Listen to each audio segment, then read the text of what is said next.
Now, what we're about to look at is exactly what happens when you mistakenly don't run through the air filter and run through a direct source of air, and the end result is what you're about to see. I don't care how long you've been doing this. Everybody goofs. I've been doing it for 46 years. I'm not ashamed to say that I still goof. Okay, we're going to go with step number 3, which is preparation. Now we got to do a little prefacing, and this is how it's going to start out. On my right, I have a 1965 AMT Alder wheelbase Falcon. On my left is a 2-week-old release of Revell's new 1969 Nova. Both excellent kits. This one and this one share one thing in common. Both have mold lines. Mold lines are part of the injection process. When the kit is being made, these lines have to be removed.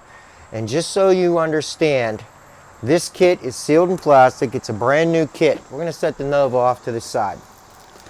Your ultimate goal in all of this is to take this and turn it into this, a finished product that you can be proud of. Once again, I caution you, you have to use patience on this. You have to take your time. Case in point, brand new box. Throw the wrapping off to the side. Here's your parts bag. Open it up.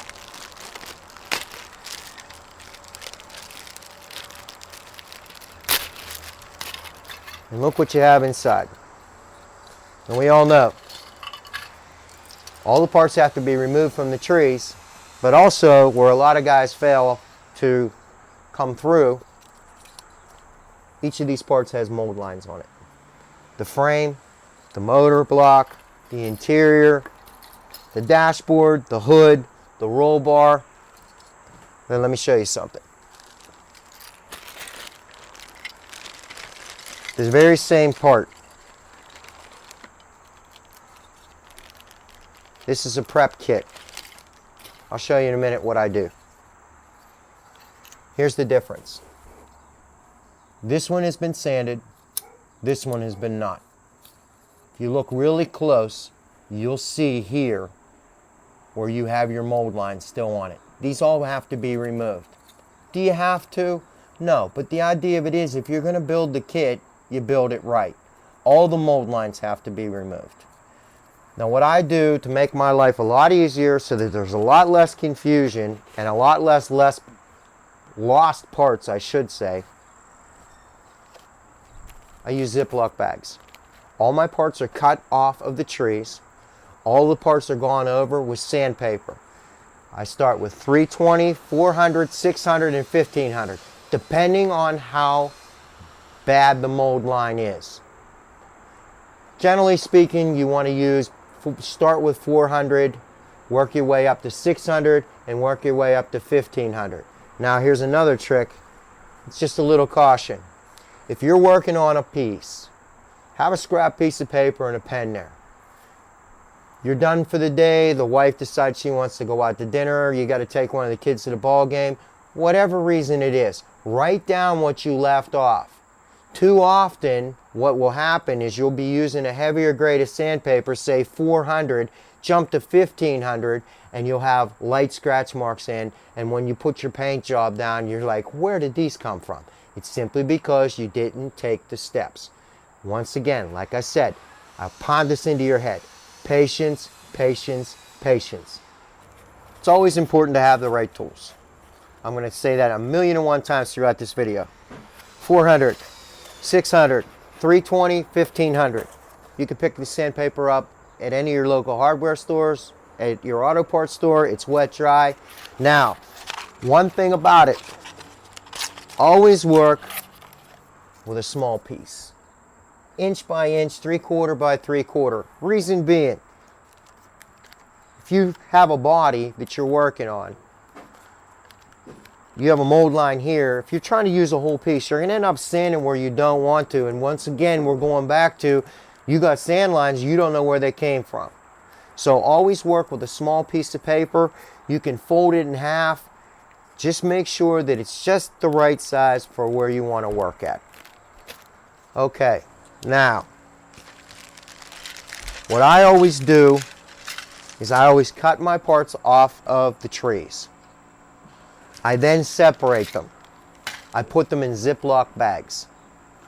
The Ziploc bag, you cut all your parts off, everything's sanded, and I split them up into what I'm going to paint color-wise.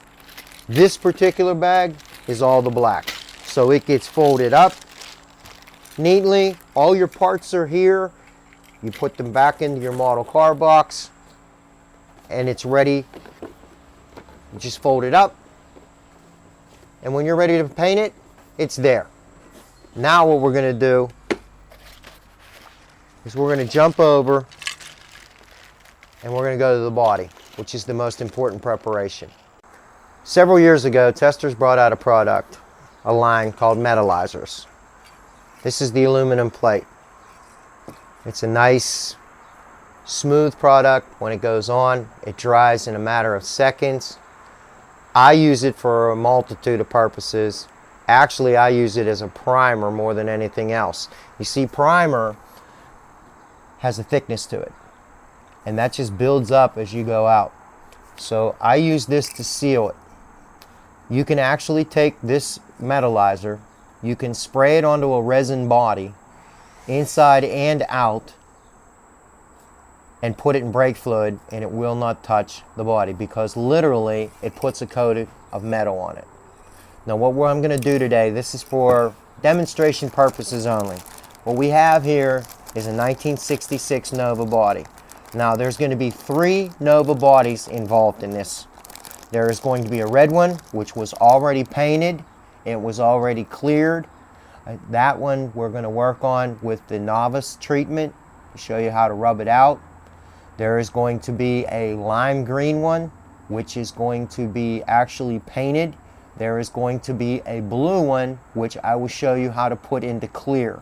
The reason being is because you're not going to sit here for three days waiting for paint to dry, because your spouse will end up smacking you upside the head with a skillet. Now, what we're going to do, I'm going to take this 66 Nova body straight out of the bag. This is straight out of the kit. It has not been touched.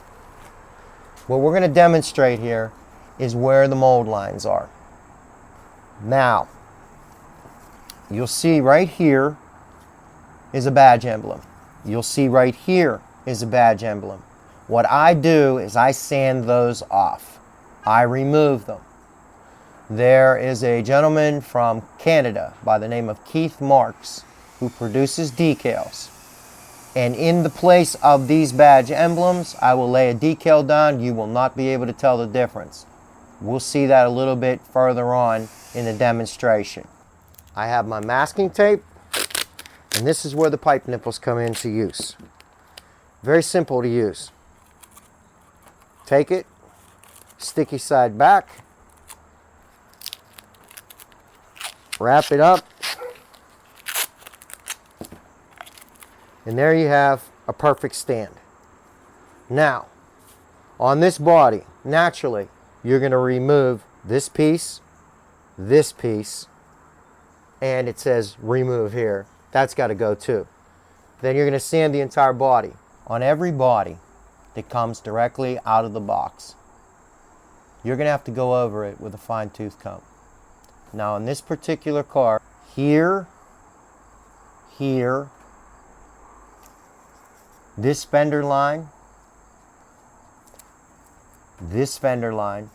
all along your edges, on your roof, and on your deck, what you should do before it's all over is start with your 400, sand out the car, go with the 600, and then go up to the 1500. Now, a lot of guys will stop right there. I don't. I pick up, that's where the LMG polishing kit comes in, because I will sand all the way to 12,000 with it, wet sanding it. We'll get into that in a little bit. And what I'm going to do, shake the can well, and I'm just going to give a couple light coats. And what this is going to do, the metallizer is going to make these emblems and these imperfections jump. Starting left to right, nice smooth strokes.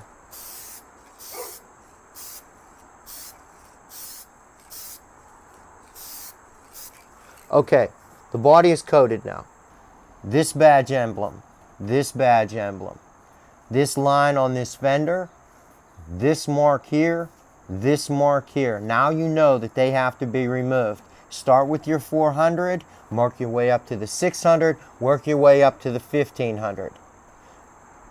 Get this all done and you're almost ready to go.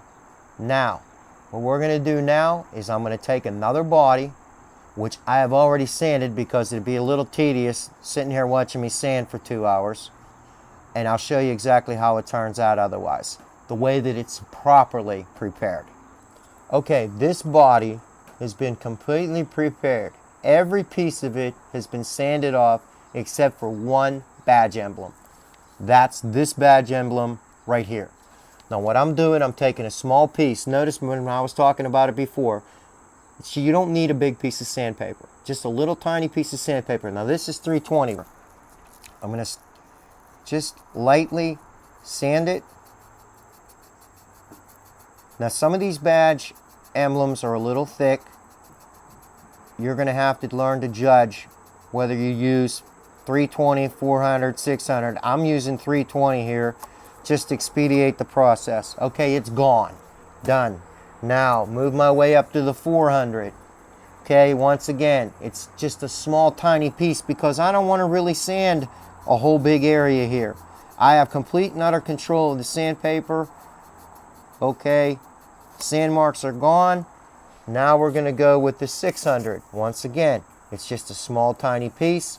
Fold it up like so. This is all the bigger you need it. Make sure you blend it all in. Okay, done with the 600. All right, here we go. Now we're down to the 1500. 1500. And that's it. As you can see, the emblem's completely gone. It's sanded smooth. Now, what I'm going to do from here on is we're going to take this, we're going to take it in, put it under the sink. I'm going to use the LMG kit. 4,000 up to 6,000, up to 8,000, up to 12,000. A little crazy, a little overkill. Well, the smoother that this surface is, the smoother your paint job is going to be, the more gloss it's going to look like a mirror. You have to prep your surface. You have to take your time. You have to be patient with this. This is probably the most important part of this. Airbrushing is a cinch. It really is. And that's what we're going to jump into next after we prep the body. The body will be done, and then I'm going to show you the easiest way to paint your parts. Okay, gang.